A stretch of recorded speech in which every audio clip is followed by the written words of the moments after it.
અને બંધુતા માટે જીવનભર ઝઝુમનાર કર્મવીર, જ્ઞાની પુરુષ, પ્રજ્ઞ પુરુષ, તત્વચિંતક, ક્રાંતિ સૂર્ય એવા ભારતના ભાગ્ય વિધાતા, મહિલાઓના મુક્તિદાતા ડોક્ટર બાબા સાહેબ આંબેડકરના ચરણોમાં મારા કોટી કોટી વંદન. સાથે અત્રે ઉપસ્થિત વડીલો, ભાઈઓ, બહેનો, માતાઓ અને મિત્રોને મારા જય ભીમ, નમો બુદ્ધાય.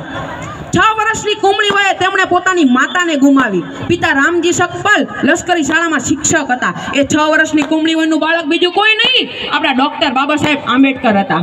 માતા પિતાનો 14મું સંતાન એટલે લાડકોટ સારી પેઠે પામ્યા, પણ દુર્ભાગ્યવશ તેમનું માતાનું દુઃખ છીનવાઈ ગયું. તેમને પોતાની માતા છીનવાઈ ગઈ હતી. તેમને શાળામાં વર્ગખંડમાં શિક્ષક બેસવા ન દે, શાળાના કાળા પાટિયા પાસે જવાય નહીં અને શાળામાં માટલામાંથી પાણી પીવાય નહીં. પણ કહેવાય છે ને કે કદમ અસ્થિર હોય ને કદી રસ્તો નથી જડતો. સાંભળજો સાહેબ બરાબર, કદમ અસ્થિર હો એને કદી રસ્તો નથી જડતો અને અડગ મનના મુસાફિરને તો હિમાલય પણ નથી નડતો.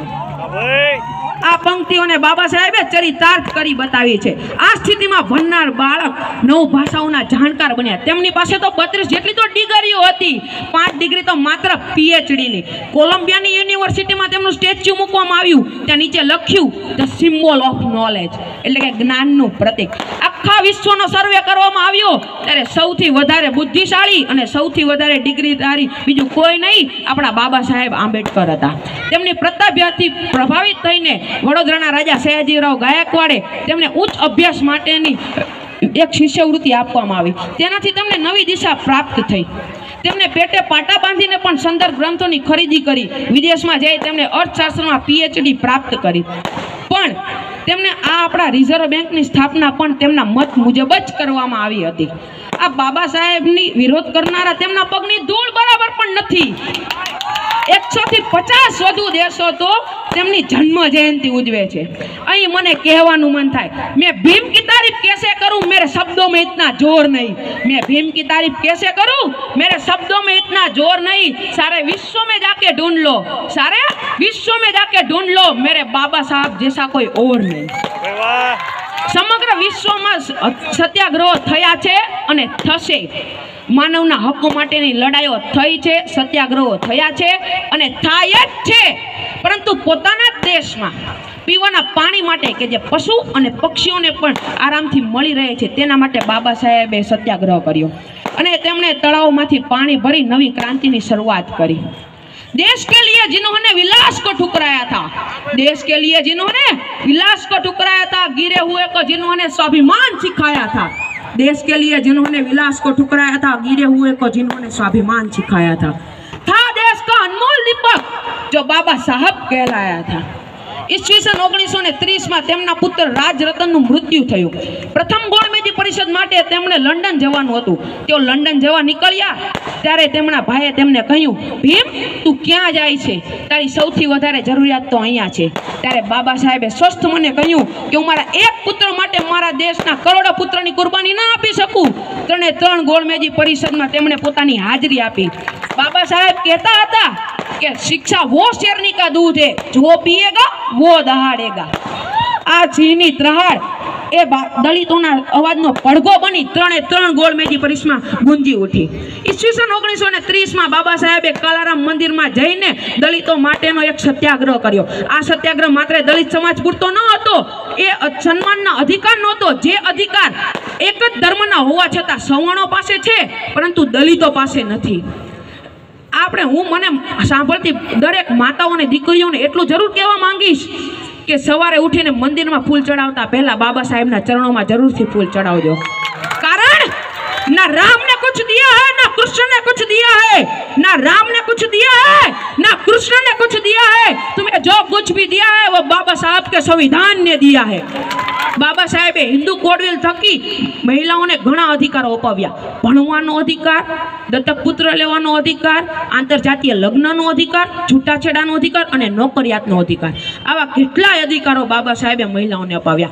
પોતાની 4 દિવાલોમાંથી બહાર નીકળીને પોતાનું સામર્થ્ય સ્થાપિત કરવાનો અધિકાર પણ બાબા સાહેબે જ દેવડાવ્યો છે. સ્ત્રીઓ અને દલિતોને જાનવર સાથે સરખાવનારી આ મનવાદીઓની મનુસ્મૃતિને બાબા સાહેબે જાહેરમાં સળગાવી પોતાની પ્રચંડ ઈચ્છા શક્તિ અને અડગ મનોબળની પ્રતીતિ આખા દુનિયાને કરાવી. गीता पे हिंदू चलता है, कुरान पे मुसलमान चलता है। गीता पे हिंदू चलता है, कुरान पे मुसलमान चलता है, बाइबल पे ख्रिस्ती चलता है और मेरे बाबा साहब के संविधान पे सारा भारत चलता है। આપણો દેશ આઝાદ થયો ત્યારે બાબા સાહેબને તેમની પ્રખર બુદ્ધિમત્તા, તેમનું કાયદાશાસ્ત્રનું અદ્ભુત જ્ઞાન અને લાયકાતોને આધારે તેમને આ જવાબદારી સોંપવામાં કે તમે ભારતનું બંધારણ ઘડો। તમે એ વ્યક્તિ છો કે જે ભારતનું બંધારણ ઘડી શકે। ક્યારે જંગલમાં રાજાનો રાજ્યાભિષેક કરવામાં નથી આવતો, ક્યારે જંગલમાં રાજાનો રાજ્યાભિષેક કરવામાં નથી આવતો, તે પોતાના પરાક્રમોથી જ રાજા બને છે। તેમ બાબા સાહેબ પણ બંધારણ સમિતિના પ્રમુખનું પદ પ્રાપ્ત કર્યું। બાબા સાહેબની તંદુરસ્તી ન હોવા છતાં તેમણે 2 વર્ષ 11 માસ અને 18 દિવસ સતત અને સખત પરિશ્રમ કરીને આ આખા વિશ્વમાં અજોડ કહી શકાય એવા ભારત દેશનું બંધારણ ઘડી બતાવ્યું। મને આ કહેવાનું મન થાય કે रुतबा मेरे सर को तेरे संविधान से मिला है, रुतबा मेरे सर को तेरे संविधान से मिला है, यह सम्मान भी मेरे सर को तेरे संविधान से मिला। औरों को जो मिला वो मुकद्दर से मिला होगा, औरों को जो मिला वो मुकद्दर से मिला होगा, मुझे तो मुकद्दर भी तेरे संविधान से मिला है। 14 ઓક્ટોબર 1956 રોજ બાબા સાહેબે 5 લાખથી વધુ દલિતો સાથે નાગપુરની દીક્ષા ભૂમિ પર બૌદ્ધ ધર્મનો અંગીકાર કર્યો। દલિતો અને પીડિતો માટે પોતાનું જીવન સમર્પિત કરનાર બાબા સાહેબે 6 ડિસેમ્બર 1956 રોજ પોતાની જીવન લીલાને સંકેલ દીધી। बाबा साहेब कहता था, मैं बड़ी मुश्किल से इस कार्य को यहाँ तक लाया हूँ, मैं बड़ी मुश्किल से इस कार्य तो यहाँ को लाया हूँ। अगर मेरे लोग, मेरे समाज के लोग इसे आगे ना ले जा सके तो इसे पीछे भी मत ले जाना। छेल्ले हूँ एटલું જ કહીશ, આ ઢોંગીઓના ઢોંગમાં હું નથી માનવાનો, આ ઢોંગીઓના ઢોંગમાં હું નથી માનવાનો, હું ભીમ પુત્ર છું, મરીને પણ નથી મરવાનો। આ બધા કાયદા સમજાવવાનો પ્રયત્ન મને ન કરશો સાહેબ, આ બધા કાયદા સમજાવવાનો પ્રયત્ન મને ન કરશો સાહેબ। હું એક કોમમાંથી આવું છું જેણે કાયદા બનાવ્યા છે। ધર્મના નામે મને ન ડરાવશો, ધર્મના નામે મને ન બીવરાવશો। હું તો બુદ્ધમાં માનનારો છું અને શું માનવતાને ઓળખું છું। આ ઢોંગીઓના ઢોંગમાં મને ન ડરાવશો, હું ભીમ પુત્ર છું, મરીને પણ નથી મરવાનો। છેલ્લે તમે બધા મારા અવાજમાં સૂર પુરાવશો ને? जब तक सूरज चांद रहेगा नाम रहेगा, जब तक सूरज चांद रहेगा बाबा तेरा नाम रहेगा। जय भीम, नमो बुद्धाय। वाह भाई वाह, दर्शील कीर्ति।